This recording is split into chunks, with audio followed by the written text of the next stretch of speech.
Assalamualaikum warahmatullahi wabarakatuh. Waalaikumsalam warahmatullahi wabarakatuh.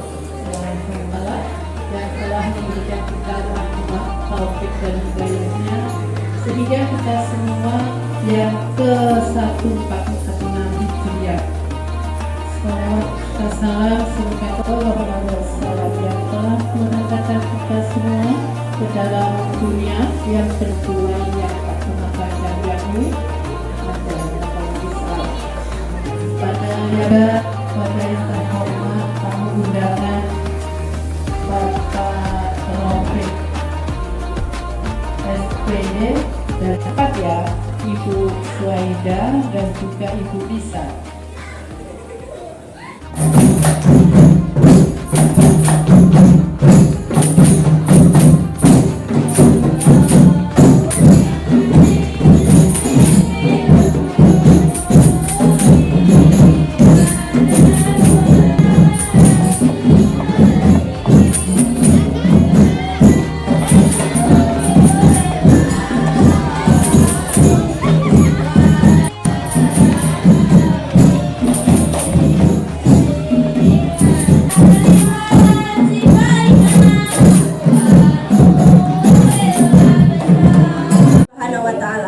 Tapi dalam segala lini kehidupan, lama perjalanan Rasul berjuang itu panjang.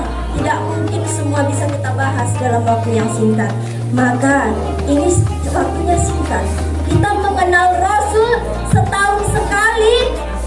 Kalau tidak dipelajari di tempat yang lain, tapi ketika adik-adik menyia-nyiakan ini, maka bagaimana kita bisa menteladani?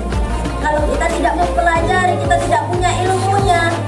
Bukan cuma teman-teman adik-adik saja, bapak ibu saya termasuk kita semua sedang thalabul ilmi, dan ibadah kita semua meneladani akhlak Rasul. Tadi sudah dibaca oleh qari kita dan di muqaddimah tadi sudah juga saya ulang kembali bahwa laqad kana lakum fi Rasulillahi uswatun hasanah. Telah ada pada diri Rasul itu uswatun hasanah. Suri tauladan yang baik, suri tauladan yang baik. Ini peringatan Maulid Nabi. Kita ngalap berkah karena satu-satunya Nabi, Rasul yang bisa memberikan syafaat, pertolongan di akhir nanti saat kalian disiksa di alam kubur nanti.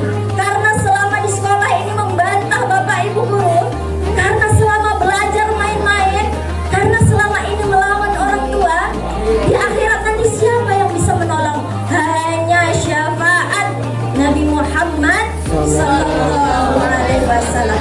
Banyak hal, ada 4 nanti yang tetap bisa menolong kita di hari akhir, tapi satu-satunya Nabi dan Rasul yang bisa memberikan hak syafaat itu hanya Nabi Muhammad. Nabi-nabi yang lain tidak memiliki hak syafaat. Kita ini orang muslim, adik-adiknya agamanya apa? Islam.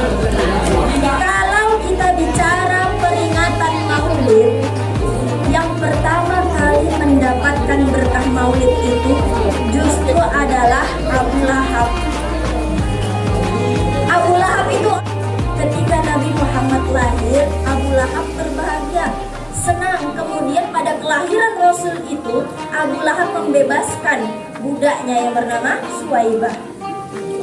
Maka setiap hari Senin, Abu Lahab yang disiksa oleh Allah diringankan hisabnya. Diringankan hisab. Itu Abu Lahab. Maka kita sekarang ini sedang ngalap berkahnya Maulid Nabi sebagai bukti cinta kita kepada Nabi Muhammad Sallallahu Alaihi Wasallam. Sejauh mana cinta kita?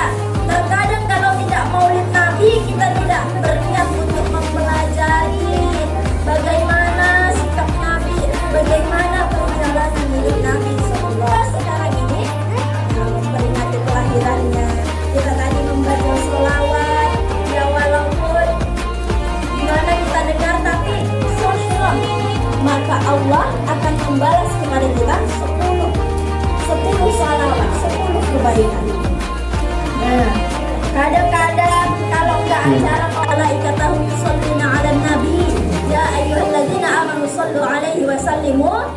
muslimah, Allah dan bahwa pentingnya sholawat, yaitu terkadang ya kita bisa sadari ketika peringatan Maulid ini.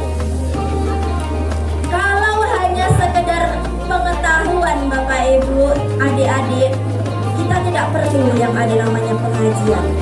Kalau sekedar hanya knowledge, pengetahuan, sekarang sudah banyak di Google, sudah banyak di internet, sambil rebahan kita bisa akses segala pengetahuan. Tapi yang namanya tidak bisa dijembatani oleh teknologi. Dengan adanya pengajian, disinilah banyak keberkahan. Yang pertama silaturahmi, Pak Bu, silaturahmi. Yang kedua membaca sholawat berjamaah, semua bersama-sama, itu pahalanya lebih berlipat ganda. Kemudian yang ketiga, dari pengajian inilah ilmu yang alhamdulillah jika siapa yang menyampaikan itu belajar pada keilmuan dengan sanad yang benar, maka kita akan mendapatkan keberkahan. Maka itu adik-adik, perlunya kita memperingati ini, mendengarkan pengajian dengan baik. Selain ilmu itu memang perintah yang fardhu banget, ini wajib. Sesuatu yang wajib apabila ditinggalkan maka berdosa.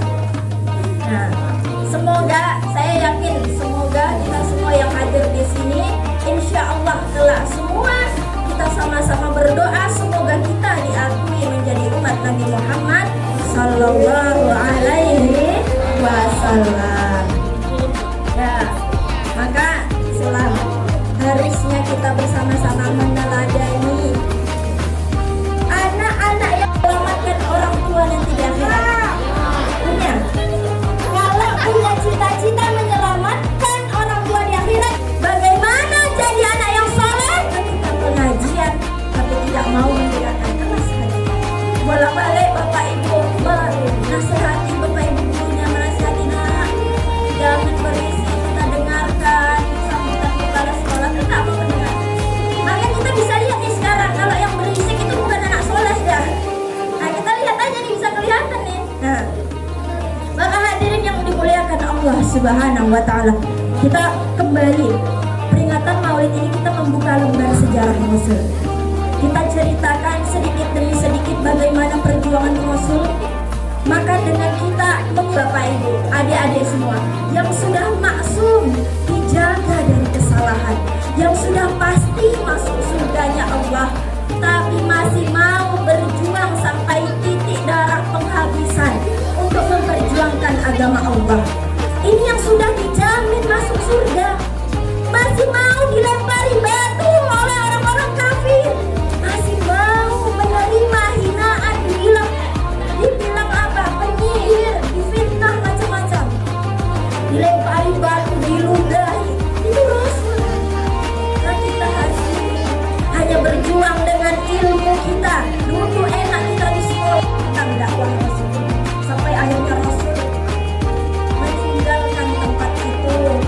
Rasul tidak hijrah, bukan disambut dengan baik, bukan disambut dengan tolak al-baik, dengan ahlan wa sahlan. Rasul justru dilempari batu, justru Rasul diperlakukan dengan sangat keji. Tapi Rasul tidak membalas sedikit pun, sampai datanglah Malakul Jibal, malaikat penjaga bukit-bukit seluruh yang ada di muka bumi ini. Berkata, Rasul, tunjuk, pilihlah bukit manapun yang engkau mau, akan kutimpakan pada orang-orang yang melawanmu. Kata malaikat itu.